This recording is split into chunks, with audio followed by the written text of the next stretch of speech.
नमस्कार साथियों, अस्सलाम वालेकुम। आप सभी लोगों का हमारे online YouTube channel UP Urdu GS academy पर बहुत बहुत स्वागत है। साथियों, साइंस विषय यानी कि जनरल साइंस सामान्य विज्ञान में मैं आपको जो है भोजन के अवयव पढ़ा रहा था और भोजन के अवयव में मैं आपको विटामिन बता रहा था। और विटामिन के संबंध में मैंने बताया था कि घुलनशीलता के आधार पर दो भागों में इनको बांटा जा सकता है, एक जल में घुलनशील और एक वसा में घुलनशील। तो वसा में घुलनशील हमने बताया था ADEKP, vitamin A, vitamin D, vitamin E, vitamin के और विटामिन पी। और हमने जल में घुलनशील विटामिन बताए थे विटामिन बी और विटामिन सी कॉम्प्लेक्स। ठीक, इस संबंध में हमने आपसे चर्चा की थी कि विटामिन ए क्या है और विटामिन डी क्या है, जो वसा में घुलनशील है ADEK, वहां से हमने शुरुआत की थी।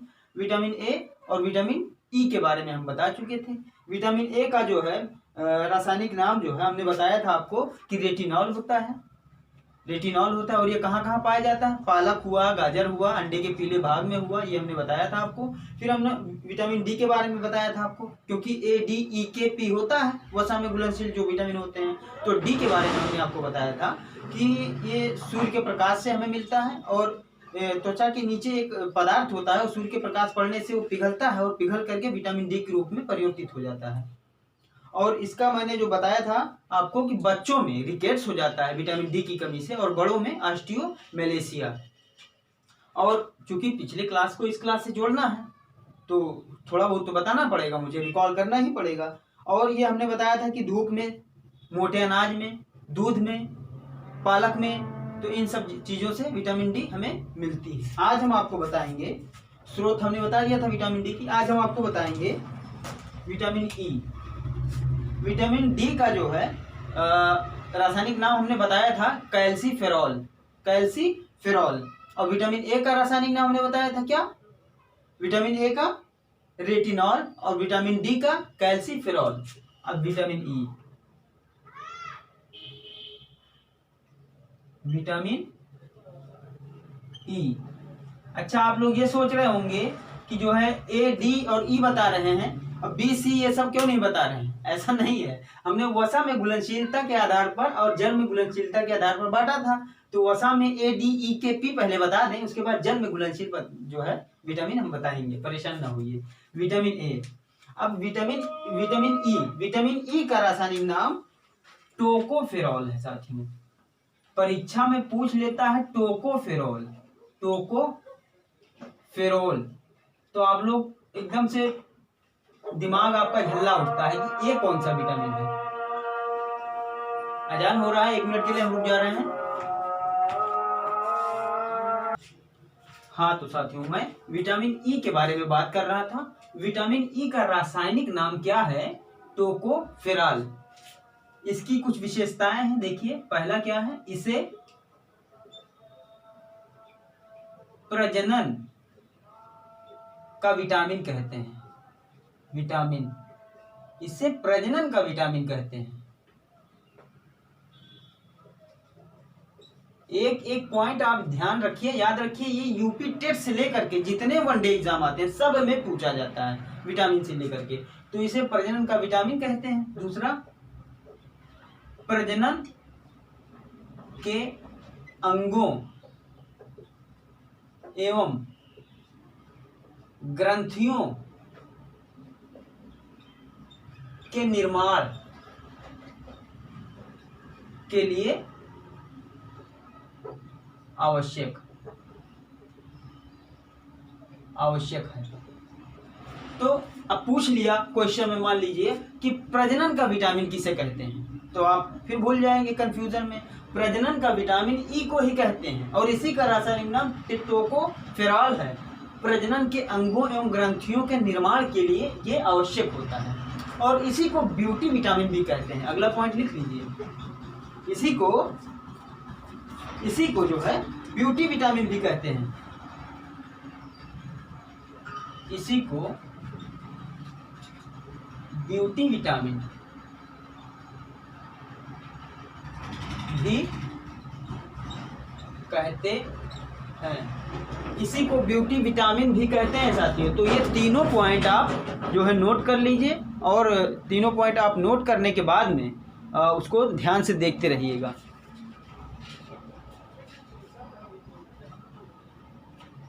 चौथा पॉइंट लिखिए, इसकी कमी से पुरुषों में नपुंसकता, देख रहे हैं कितना ये आवश्यक विटामिन है। इसकी कमी से पुरुषों में नपुंसकता और स्त्रियों में बांझपन उत्पन्न हो जाता है, और स्त्रियों में बांझपन उत्पन्न हो जाता है। समझ गए आप? तो कितना जरूरी ये विटामिन है। इसका रासायनिक नाम टोकोफेरॉल, याद रखिएगा। विटामिन ए और विटामिन डी हम पिछले क्लास में बता चुके हैं साथियों, प्लेलिस्ट में जा करके आप वहां जाके देख सकते हैं। विटामिन ए और विटामिन डी, ये है अगला विटामिन ई, और ये सब वसा में घुलनशील विटामिन है, वसा में। तो हम इसके बाद जब ये खत्म हो जाएगा तो फिर हम जल में घुलनशील विटामिन को बताएंगे। तो ये 4 पॉइंट हो गए जो बहुत ही जरूरी हैं। अब इनके स्रोत लिखिए साथियों, इनके स्रोत,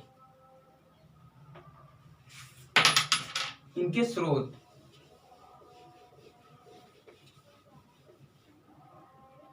आखिरी है लास्ट, इसकी कमी से पुरुषों में नपुंसकता और स्त्रियों में बांझपन उत्पन्न हो जाता है। अब स्रोत, स्रोत, स्रोत में लिखिएगा, स्रोत में लिखिएगा साथियों, अंकुरित अनाज, अंकुरित अनाज, ब्रैकेट में गेहूं लिख लीजिए, ठीक है। अंकुरित अनाज हो गया। दूध, बादाम, खजूर, दूध, बादाम, खजूर, ठीक है। ये स्रोत हैं कि कहां कहां से विटामिन ई हमें मिलेगा या मिल सकता है। टमाटर, आलू, गन्ना, मछली, इसमें भी है। टमाटर, आलू, गन्ना, मछली आदि, हो गया विटामिन ई। बहुत ही जरूरी है। हमने जो 4 पॉइंट इसके पहले लिखवाए हैं एकदम दिमाग में नोट कर लीजिए। हमने बता दिया ना कि यूपी टेट से लेकर के जितने वनडे एग्जाम होते हैं, लेखपाल हो, चाहे वीडियो हो, चाहे कानून गो हो, चाहे यूपीएसआई हो, चाहे जो है एलटी का जो 40 नंबर का आता है उसमें भी आ सकता है, जीआईसी में भी आ सकता है। ये इंपॉर्टेंट है ही। लोअर पीसीएस तक पूछा जाता है, पीसीएस में भी यहाँ से प्रश्न पूछे गए हैं। आप पुराने पेपर पलट के देखिए। तो अब चलते हैं अगले विटामिन की तरफ।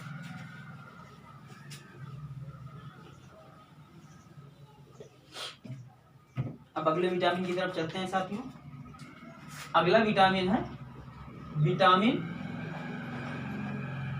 के।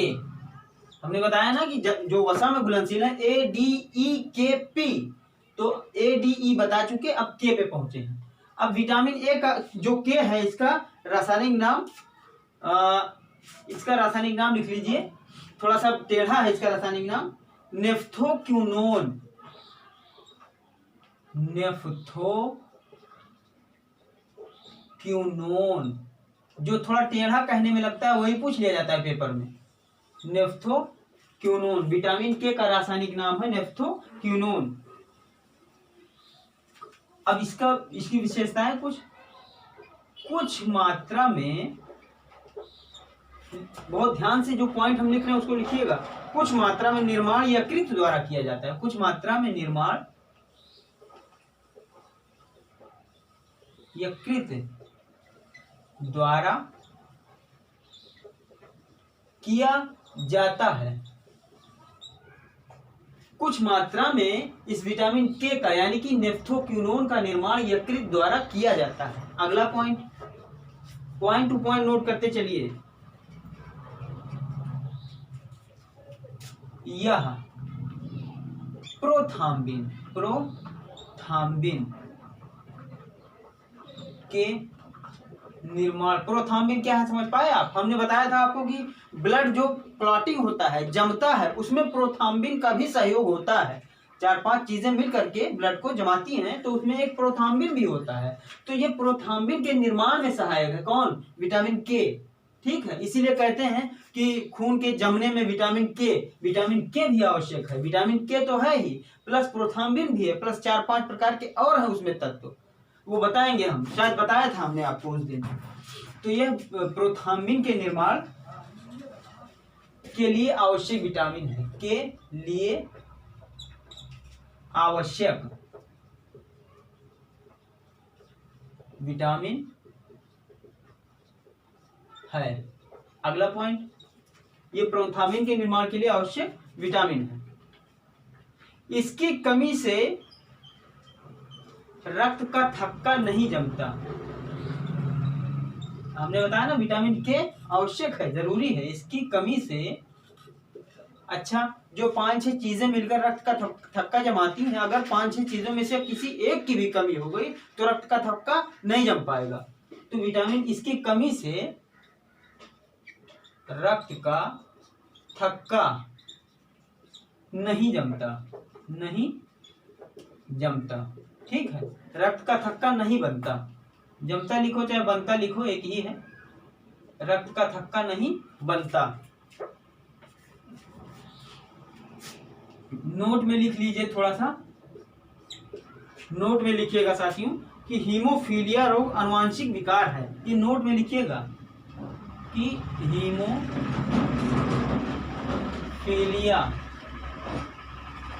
रोग आनुवांशिक विकार है।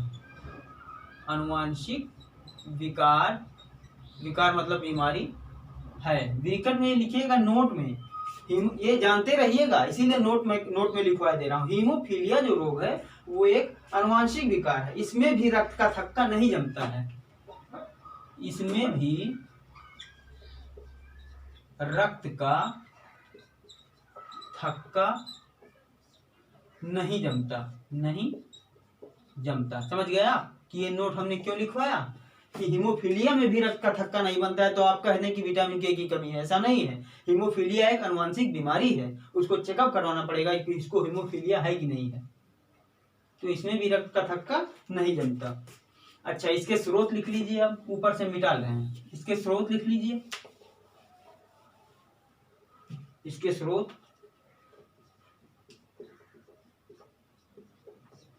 एक तो दूध हो गया, अंडा हो गया, ठीक, दूध हो गया, अंडा हो गया, मोटा अनाज हो गया,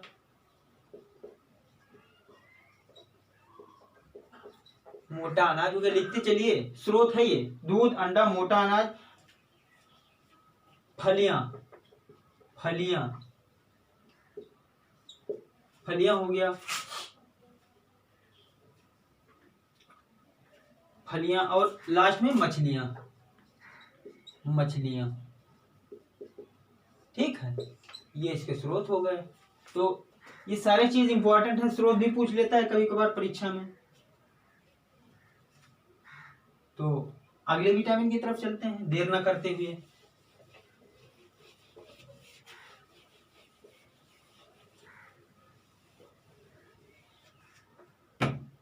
अगला विटामिन है, क्या हो गया, ए डी ई के, अब आया किसका नंबर, पी का। विटामिन पी, तो विटामिन पी का भी कोई रासायनिक नाम होगा। जिस तरह से ए का है, ई का है, डी का है, के का है, इसी तरह से विटामिन पी का भी है कोई रासायनिक नाम। इसका निकोटिनामाइड।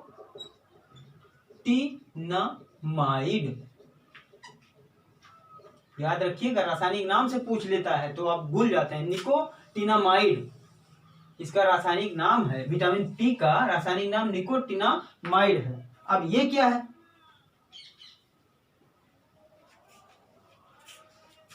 इसकी एक विशेषता है, लिखिए, विटामिन सी के साथ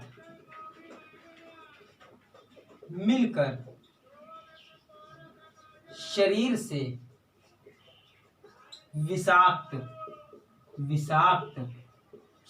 विषाक्त पदार्थों, विटामिन सी के साथ मिलकर शरीर से विषाक्त पदार्थों को बाहर निकालता है। विषाक्त पदार्थों को बाहर निकालता है, बाहर निकालता है। ठीक है, समझ गए। अगला पॉइंट, मतलब हर विटामिन के बारे में आपको जानकारी जरूरी है। श्वसन क्रिया को ठीक करने त्वचा को स्वस्थ रखने में सहायक है। श्वसन क्रिया को भी ये ठीक करता है। श्वसन क्रिया को ठीक करने तथा स्वास्थ्य को भी ठीक रखता है। राइटिंग पढ़ना जाइएगा, हम बोला भी करते हैं, वो आप लिखा भी करिए। श्वसन क्रिया को ठीक करने तथा स्वास्थ्य को भी ठीक रखता है ये, ठीक है। अच्छा, इसके स्रोत लिख लीजिए। विटामिन पी के स्रोत लिख लीजिए। नींबू, संतरा, मौसमी, नींबू, संतरा, मौसमी, ठीक है, ये विटामिन पी के स्रोत हैं। नींबू, संतरा, मौसमी, नारंगी, अंगूर, नारंगी,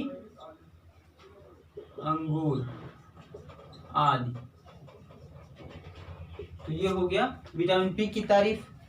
क्या हो गया आपका? Vitamin A, vitamin E, vitamin D, A, D, E, P, के, पांचों विटामिन हो गए जो वसा में घुलनशील थे। अब हम आते हैं जल में घुलनशील।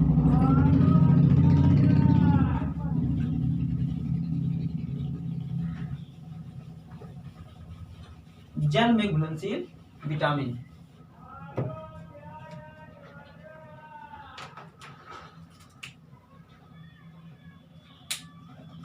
जल में घुलनशील विटामिन।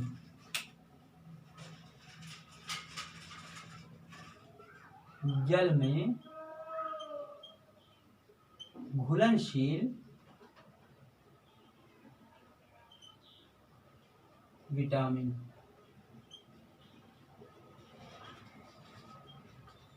सबसे पहले तो जो है हेडिंग डालिए vitamin B. Vitamin B1, vitamin B1, ठीक है। अब इसका भी रासायनिक नाम है, इसका रासायनिक नाम है थायमीन। विटामिन B1 डालिए। ये जल में घुलनशील विटामिन हम बता रहे हैं। विटामिन B1 थायमीन इसको कहते हैं, ठीक है। इसको क्या कहते हैं? थायमीन। रासायनिक नाम इसका जानते रहिए, बहुत ही जरूरी है। इस विटामिन को चावल के ऊपरी परत से प्राप्त किया गया है। हमने बताया था, विटामिन की जब तारीफ बता रहे थे तो हमने बताया था कि ये जो फंक विद्वान थे उन्होंने चावल के को छीलकर उसके ऊपरी परत से थायमीन प्राप्त किया और उसको फिर नाम दे दिया क्या? Vitamin B1। इसको चावल के ऊपरी परत से प्राप्त किया गया, ठीक है। इसको चावल के ऊपरी परत से प्राप्त किया गया। इसकी कमी से कार्डियक पेशी कमजोर हो जाती है। कार्डियक पेशी क्या है मैं बता रहा हूं। इसकी कमी से कार्डियक पेशी का मतलब हुआ हृदय की पेशी। कार्डियक मतलब हृदय को ही कहा जाता है। कार्डियक पेशी, इसकी कमी से कार्डियक पेशी कमजोर हो जाती है।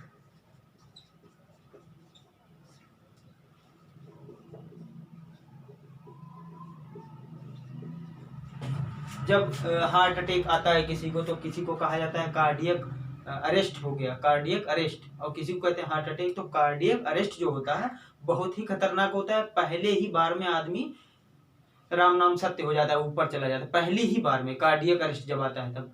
जबकि जो वो होता है हार्ट अटैक। वो जो हार्ट अटैक होता है उसमें 2-3 चांस, दो चांस तो पक्का होता है, आदमी बच सकता है, लेकिन कार्डियक अरेस्ट में 1 चांस भी नहीं बच सकता। तो कार्डियक पेशी कमजोर हो जाती है इसकी कमी से, इसकी कमी से कार्डियक पेशी कमजोर हो जाती है। इसी में अगला पॉइंट लिखिए, ग्लूकोज का अपचय प्रभावित हो जाता है।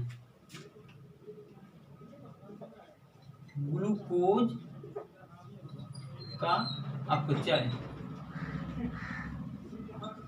प्रभावित हो जाता है तथा, इसमें आगे लिखते रहिए, तथा पाचन क्रिया कमजोर हो जाती है। पाचन क्रिया कमजोर हो जाती है। समझ गए? तो जो भी पॉइंट हम लिख रहे हैं बहुत ही महत्वपूर्ण है, बहुत ही जानदार पॉइंट लिख रहे हैं, एग्जाम में आने लायक। ग्लूकोज का अपचय प्रभावित हो जाता है तथा पाचन क्रिया कमजोर हो जाती है, जिससे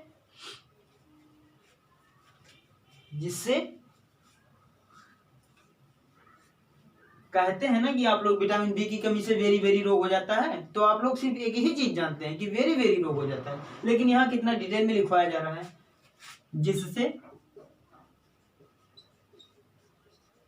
वेरी वेरी रोग हो जाता है। ठीक है, समझ गए? तो ये सब इसके महत्वपूर्ण पॉइंट थे। लकवा भी हो सकता है, नीचे लिख लीजिए, लकवा भी हो सकता है। दिख रहा है नीचे तक कि नहीं? लकवा भी हो सकता है। अब इसके स्रोत लिख लीजिए, स्रोत, इसके स्रोत लिख लीजिए, स्रोत।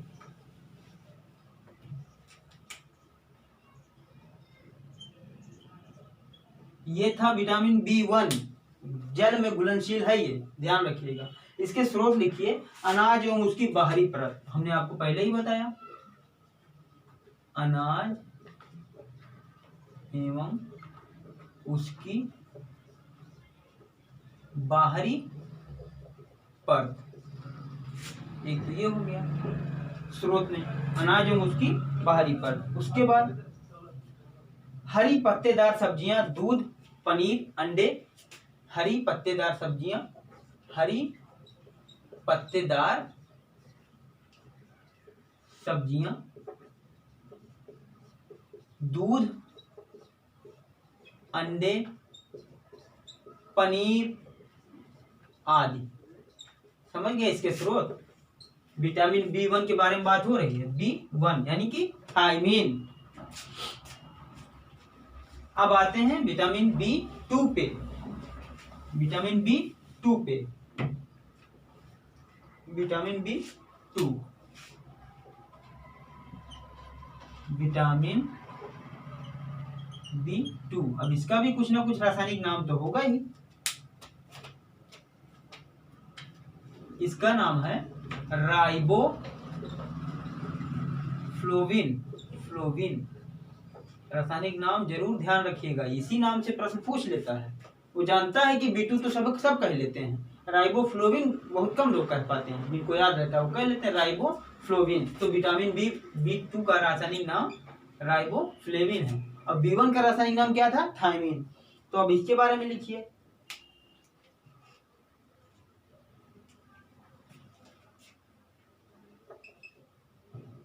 इस विटामिन की कमी से वसा का, इस विटामिन की कमी से वसा का उपापचय प्रभावित होता है, उपापचय प्रभावित होता है। ठीक है, इस विटामिन की कमी से वसा का उपापचय प्रभावित होता है। अगला पॉइंट, इसकी कमी से डायरिया, अपच बना रहता है। इसकी कमी से, इसकी कमी से डायरिया, कामा लगा दीजिए, अपच बना रहता है, बना रहता है। ठीक है, अब हम मिटा लेंगे ऊपर वाला। इसकी कमी से डायरिया और अपच बना रहता है। थर्ड पॉइंट लिखिए, इसी में लिख लीजिए त्वचा शुष्क हो जाती है, शुष्क हो जाती है। फिर अगले पॉइंट पे आइए, यहाँ पे होठ के कोण, मतलब ये किनारे वाला होठ के कोण कट जाते हैं, कट फट जाते हैं। होठ के कोण कट फट जाते हैं, चेहरे तथा शरीर पर लाल रंग के धब्बे हो जाते हैं। अगले पॉइंट में लिखिएगा, चेहरे तथा शरीर पर लाल रंग के धब्बे, लाल रंग के धब्बे हो जाते हैं। ठीक है, नीचे वाला हम मिटा रहे हैं।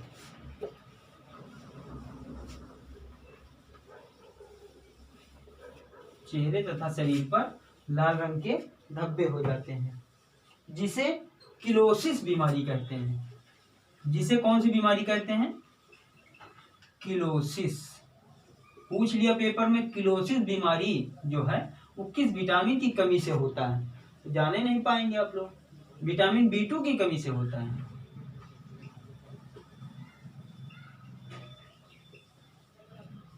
ठीक है, अब इसके भी स्रोत हैं, इसके स्रोत लिखिए। स्रोत, इसके स्रोत में लिखिए दूध से बनी वस्तुएं, दूध से बनी वस्तुएं। ठीक, एक तो दूध से बनी वस्तुएं हो गई, मछली हो गया, मछली। इसी में जो है बादाम लिख लीजिए, बादाम हो गया। ठीक है, दूध से बनी वस्तुएं, मछली, बादाम। इसी में मूंगफली लिख लीजिए, मूंगफली। ठीक, इसी में पालक लिख लीजिए, पालक। ठीक है, कितना हो गया? अनाज भी इसी में लिख लीजिए, अनाज आदि। तो ये सब इसके स्रोत हैं, समझ गए आप? स्रोत। तो आज मैंने vitamin E, vitamin K, vitamin P, vitamin B1 और विटामिन B2 इतना हमने बताया। अब साथियों इजाज़त दीजिए, बाकी हम कल के अगली क्लास में बताएंगे। ये आपका जल में घुलनशील B1, विटामिन B1 से जल में घुलनशील विटामिन चल रहा है। इसके पहले जो हमने बताया vitamin A, vitamin D, vitamin E, vitamin K, vitamin P, ये पांचों वसा में ये घुलनशील विटामिन हैं। इतना ध्यान रखिएगा, सबकी परिभाषा लिखिए, सबको पढ़िए, नोट्स बनाइए और अच्छे से मेहनत करिए और परीक्षा निकालिए। बहुत बहुत धन्यवाद साथियों, पूरा वीडियो देखने के लिए बहुत बहुत शुक्रिया।